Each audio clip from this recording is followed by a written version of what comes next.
मित्रों नमस्कार, राधे राधे। मैं कुंवर अनूप सिंह जाट उत्तर प्रदेश के समस्त ऑल टेट पास शिक्षा मित्र साथियों उपस्थित हूँ आप सभी के मध्य सार्थक चर्चा के साथ। साथियों, उपयुक्त विषय के संदर्भ में मैं आपको अवगत कराना चाहता हूँ कि उत्तर प्रदेश बेसिक शिक्षा परिषद के विद्यालयों में अध्यापकों की कमी के कारण सन 1999-2000 में शिक्षा मित्रों की नियुक्ति की गई। शिक्षा मित्रों के लंबे समय कार्य अनुभव एवं संघर्ष गुणवत्ता को देखते हुए वर्ष 2014 में इनके भविष्य को उज्जवल करने के लिए सहायक अध्यापक पद पर समायोजित किया गया था। इस नियुक्ति से शुभ होकर कुछ लोगों ने माननीय उच्च न्यायालय में चुनौती दी गई कि और कहा गया कि इनकी योग्यता एनसीटीई द्वारा निर्धारित मानकों के अनुरूप नहीं है। योजित याचिकाओं के निर्णय के विरुद्ध माननीय सर्वोच्च न्यायालय में अपील संख्या 32599/2014 उत्तर प्रदेश राज्य एवं अन्य बनाम आनंद कुमार यादव व अन्य याचिकाओं के निर्णय में दिनांक 25/7/2017 में भी माननीय उच्च न्यायालय के आदेश को सही माना। कहा कि एनसीटीई द्वारा निर्धारित योग्यता को सरकारें शिथिल नहीं कर सकती अथवा अध्यापक पात्रता परीक्षा उत्तीर्ण न होने के कारण समायोजन निरस्त कर दिया गया था। सचिव बेसिक शिक्षा परिषद उत्तर प्रदेश द्वारा दिनांक 25/9/2017 को पुनः सहायक अध्यापक से शिक्षा मित्र पद पर वापस कर दिया गया था। साथियों, शिव कुमार पाठक व अन्य में दिनांक 6/7/2015 व 25/7/2015 को दिए गए निर्णय में भी कहा गया कि ऐसे शिक्षा मित्रों को नियुक्त नहीं किया जा सकता जो टेट पास नहीं है अथवा गैर टीईटी शिक्षकों की संख्या मांगी गई थी। सूबेदार सिंह बनाम उत्तर प्रदेश व अन्य में दिए गए शपथ पत्र में भी कहा गया है कि मैंने ऐसे शिक्षा मित्र जो समायोजित हैं, सहायक अध्यापक हैं, उनको पुनः शिक्षा मित्र के पद पर रिवर्ट कर दिया है जो एनसीटीई के मानकों को कंप्लीट नहीं करते हैं।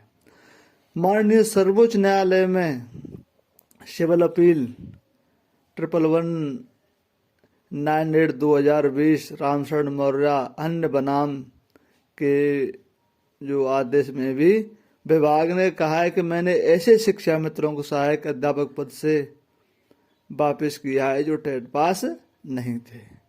इसी सुनवाई के दौरान माननीय सर्वोच्च न्यायालय ने ही हमें पुनः सहायक अध्यापक बनने का अवसर दिया है और कहा गया है कि अगले चयन में टेट पास लोगों को नियमों में शिथिलता करते हुए सहायक अध्यापक पद पर चयन किया जाए। मित्रों, यह है हमारा हक और हुकूक, यह कैसे मिलना चाहिए, अगला चयन कैसे सुनिश्चित होना चाहिए, इसके लिए हमारी लड़ाई न्यायिक रूप से लड़ी जा रही है, जो कानूनी रूप से लड़ी जा रही है। यही हमारा 40,000 टेट पास शिक्षा मित्रों का विधिक एवं लीगल मांग है जो कि हमें मिलना चाहिए। मैं संगठन के मुखियाओं से भी अनुरोध करता हूं कि यह विषय अधिकारियों एवं लोकप्रिय सरकार के समक्ष मजबूती से रखने का कार्य करना चाहिए। हम सभी शिक्षा मित्रों के साथ हैं, सभी हमारे भाई बहन हैं, परंतु जो माननीय सर्वोच्च न्यायालय ने जो हमें दिया है वह सरकार से किसी भी तरीके से हमको मिलना चाहिए। यह मैं संगठन के लोगों से बार बार मांग करता हूं। हम कानूनी लड़ाई माननीय सर्वोच्च न्यायालय में लड़ रहे हैं। चाहे भोला शुक्ला वाले मैटर में भी माननीय सर्वोच्च न्यायालय ने हमारे लिए कहा गया था जो टेट पास लोग हैं उनको आवश्यकता पड़ती है तो और उनको बहिरंग दिया जा सकता है। साथियों, हम किसी के विरोधी नहीं हैं। जो हमारी मांग माननीय सर्वोच्च न्यायालय में है हम लगातार मांग माननीय सर्वोच्च न्यायालय में किसी भी माध्यम से रखते रहे हैं, क्योंकि माननीय बेसिक शिक्षा मंत्री जी ने बजट सत्र के दौरान कहा कि उच्च न्यायालय के आधार पर जो कमेटी का गठन किया गया है, जो निर्णय होगा उसका पालन करेंगे। कमेटी का निर्णय होगा उसका पालन करेंगे। जो जितेंद्र भारती वाला आदेश था आप लोगों के संज्ञान में होगा, उसको संज्ञान लेकर माननीय मंत्री जी ने ये वक्तव्य सदन में दिया था। मित्रों, इसीलिए यह लड़ाई हमें और मजबूती से लड़नी होगी। माननीय सर्वोच्च न्यायालय में टेट पास का पक्ष और मजबूती से रखा जाएगा।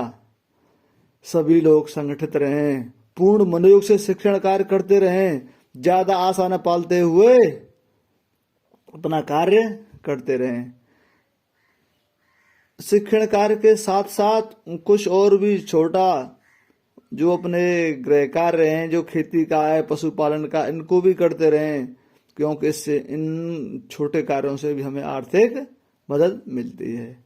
क्योंकि जो हमें मेहनताना मिलता है, जो वेतन है या मानदेय बहुत ही कम है, इसीलिए इन कार्यों पर भी हमको फोकस करना चाहिए। मित्रों, जो बिंदु हैं, इन बिंदुओं पर चिंतन मनन करने की आवश्यकता है। हमारी सुनवाई माननीय सर्वोच्च न्यायालय में है और आपके संज्ञान में भी है।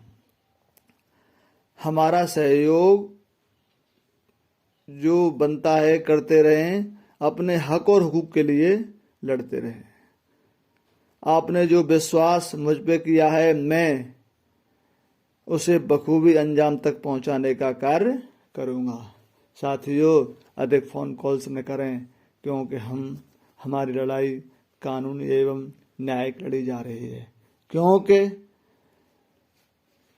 इस जो आज हमारी लोकप्रिय सरकार है, यह हर विषय को कानून के ऊपर या विधिक रूप पर या जो आदेश हमारे फेवर में आते हैं उनके ऊपर जो टाल देती है।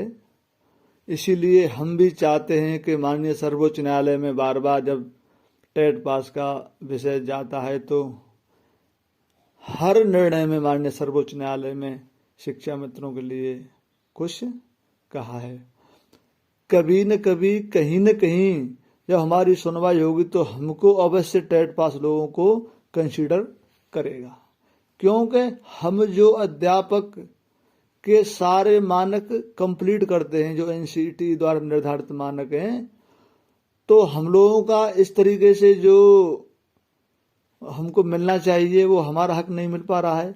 आज आपने देखा होगा कि जो सहायक अध्यापक हैं उनको भी प्रमोशन के लिए टेट की आवश्यकता है और माननीय उच्च न्यायालय ने उस पर रोक लगा दी है। इसीलिए हम लोग बार बार जब माननीय सर्वोच्च न्यायालय अपना पक्ष रखेंगे तो हमको कहीं न कहीं न्याय अवश्य मिलेगा। साथियों, और मैं इस विषय पर ज्यादा चर्चा नहीं करना चाहता हूं, आप सभी के संज्ञान में है। धन्यवाद।